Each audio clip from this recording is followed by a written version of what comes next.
Hello again everyone, I'm Nesbit and you're the People of Skyrim. Okay, we're doing load orders today and I'm going to share a relatively simple load order with you. These are the mods that you're seeing now, not the load order. This is just the mods that are installed. Okay, and there's quite a selection there, as you can see. My primary textures come from landscapes, mountains and others come from Noble and Luxor. And I create my own packs of those textures, so I don't have overwrites. I pick and choose what I want, and I create my own texture pack, and then I test that texture pack on its own. And for PC users, I'd actually advise this if you've got time, because then you can save potential conflicts and overwrites. You'll also see within the load order here how I set up my load order. And if you're on Xbox or PC, Xbox, it will be a little bit different in places, and if you're new, take notice of things like Sims, the placement of Sims, and then the placement of other mods in relation to TPOS. And this is a pretty standard setup for me, and it works really well. I haven't had a CDT, crashes, or any in-game issues for a long time in all the testing I've done, whether that's with the quests or anything else really, except for what we know to be game bugs or things that certain patches like You Sleep, or the unofficial patch doesn't touch. So take your time studying that load order of mine in relation to the People of Skyrim, if you're running the People of Skyrim, okay? And look at what I've got as well, because I've got immersive armors and all sorts in there, footprints, ordinator. So, you know, and weather mods, water mods, so I'm running a hell of a lot. Enhanced lights and FX. This is with my patch and TPOS ins. So like I said, there is a lot going on. There's banners, there's all sorts. But like I said, this is my standard setup for TPOS and for my type of gameplay, because I love a good looking mod. I would be running an EMB as well, but because because I'm making this, normally when I make a video I use less, but because so I can use an EMB and get a real good lovely looking video for EMB and my screenshots. But as I'm making a video about mods, I forego the EMB to load more mods. Of course, if I've got an old computer, so I have to compromise. I can't run it all. But then also, this goes on to the next thing, overloads. The game engine can't take everything. It would be great if we could run everything. Now, I had 300 mods to the People of Skyrim. So 300 mods, sorry, 300 NPCs. So if you run lots of mods that adds loads of NPCs, you're actually putting the engine under unrealistic strains, and you're going to get constant errors with that. So don't overload with NPCs, okay? Don't overload with monster mods and stuff like that.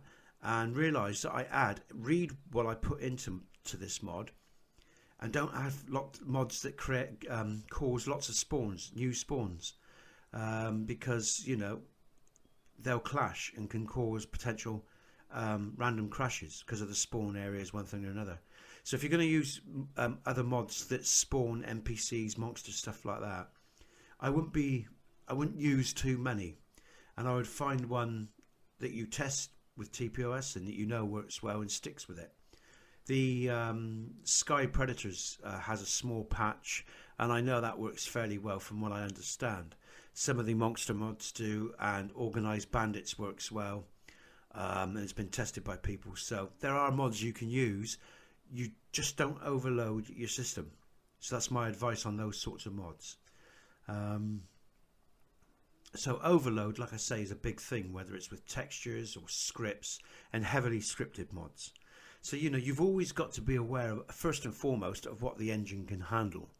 This is one of the reasons I made TPOS, because as a newbie years back, I wanted to use so many mods, but so many of them were either heavy in script, or by the time I'd loaded up all the things that I wanted from all the different mods, I couldn't run it.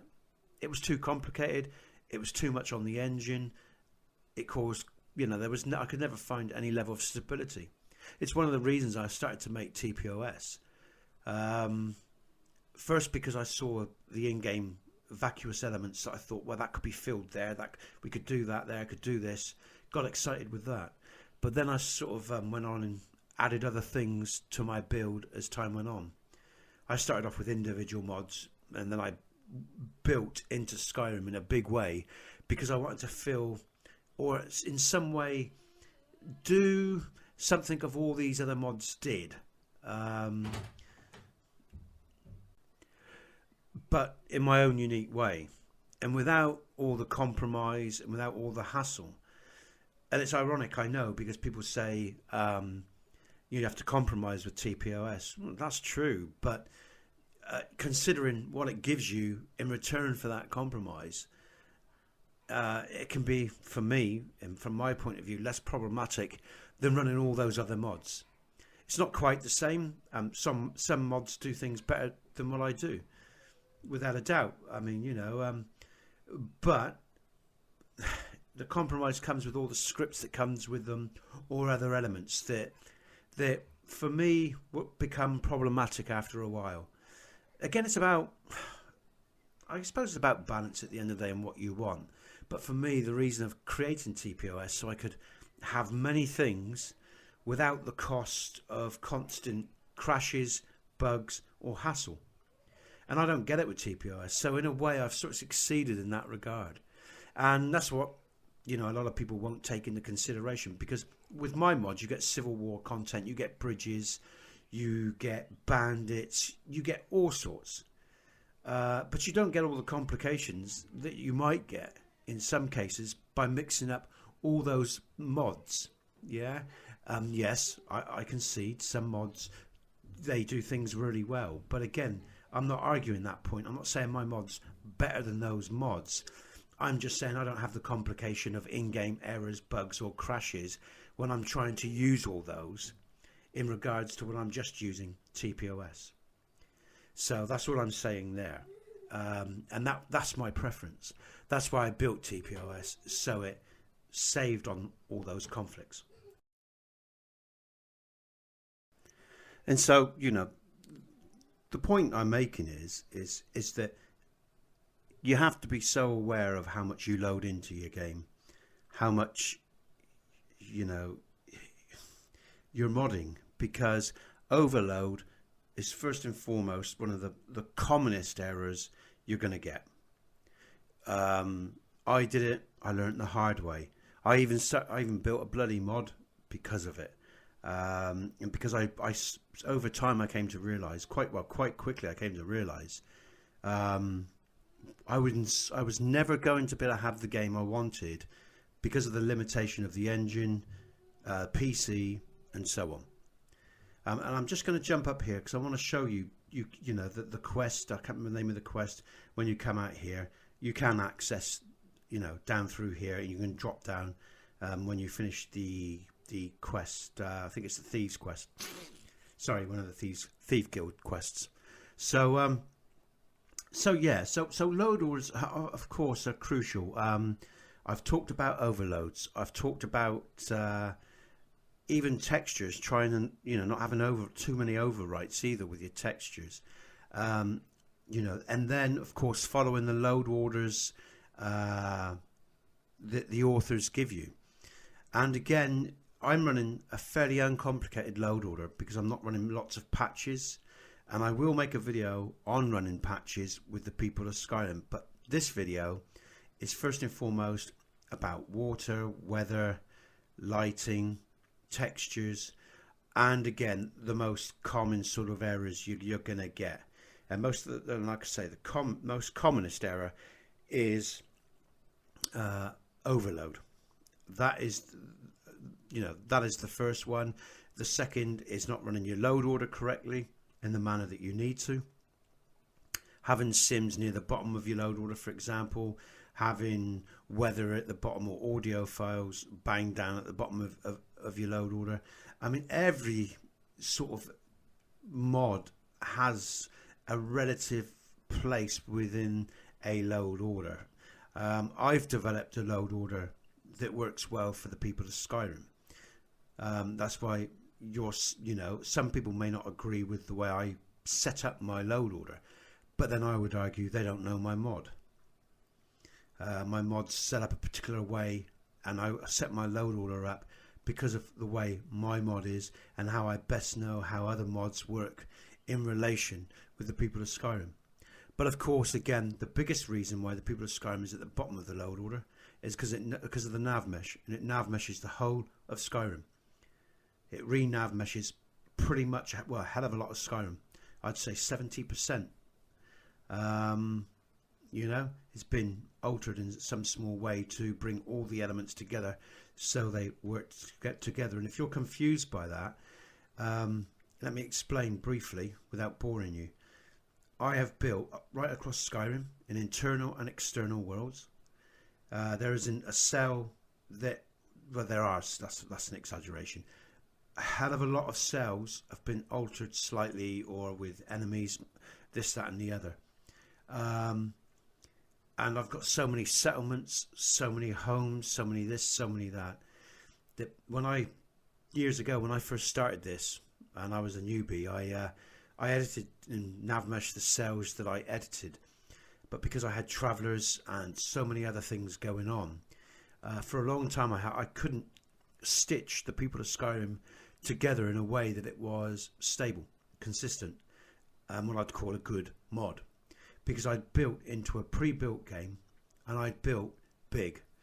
And if you ever wonder why most people build their own islands and outside of Skyrim, is because it's an absolute nightmare to build within Skyrim. And I think I must have been a little bit insane to do what I did. But I wanted to, but of course, one, I didn't know what I was getting involved in to begin with. And two, I just had this impulse and this desire and this artistic drive to build upon this world.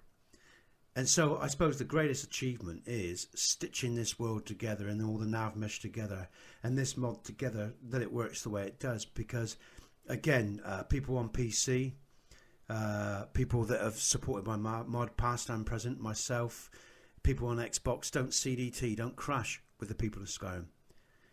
You know, you can talk all you want about the People of Skyrim, but it is one of the most stable mods you're going to see on the market. Well, I say the market, you don't pay for it, but you know what I mean. This is proven. Hours upon hours upon hours of gameplay. Years for me since I CDT'd. And that's even with all this that you're seeing here. This is my basics. This is my basic setup. I add upon this if I want other stuff. And I can't remember whether I last crashed either testing or running Skyrim under tests, stress tests, or at the base mod, or with all these mods that I run.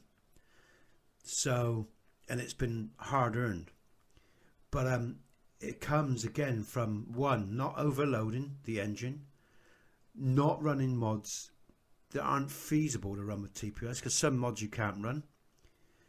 Some mods, you know, just are never going to work with TPOS. For example, the Great Forest of Whiterun or other tree mods, because those authors basically put trees into the world, and most of those trees aren't nav meshed or collisioned. So where I have travelers going everywhere, these nav meshed and uncollisioned trees, NPCs, animals, enemies just bounce into them and bounce off them. So there's some mods you can't run with TPOS, but that's not down to TPOS. That's down to other mod makers in some cases. For mods that are feasible, I've patched for, and I've done a lot of patching, but now I need to move on to start making the question version.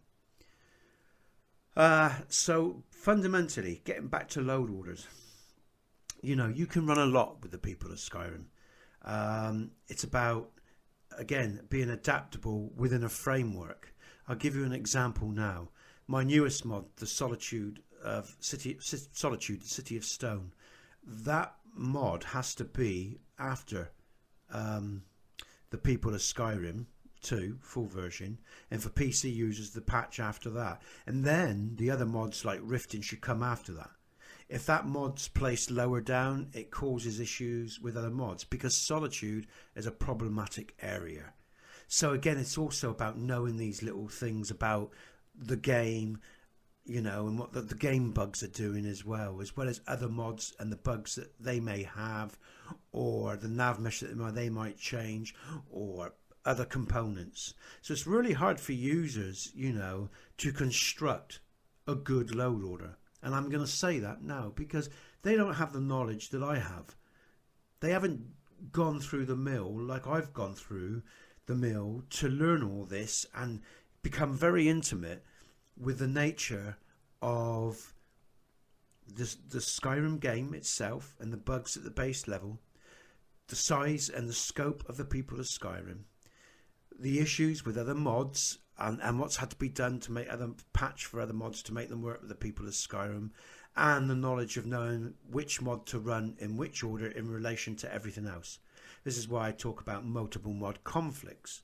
They're common, so common, and it might not be anything wrong with the individual mods. You know, they might not have any particular bug or any particular feature. They just conflict because they share same cells. The same markers might have been moved within the game, or the game markers or whatever, or other stuff. You know, scripts might cross over, and one author might have edited a script slightly to work with his or her mod. There's so many different variables, so many different combinations that can cause problems for users.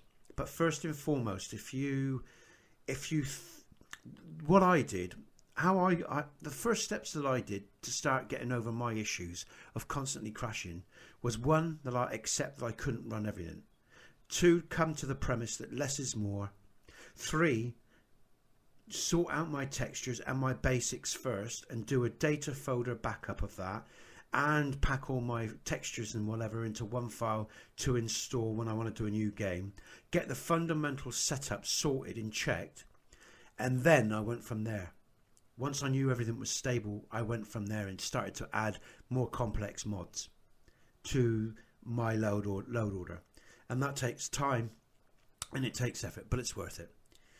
This is a complex topic, and I'm going to talk a lot more about it. For now, though, that's it. I'm going to get back to you soon on this, and we'll do patches, and I'll start talking more and showing more about load orders and patches too.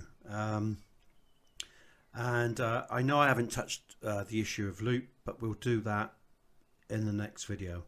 This is really a sort of an introductory to put everything in place to give people some understanding, and we'll get more technical with the next videos.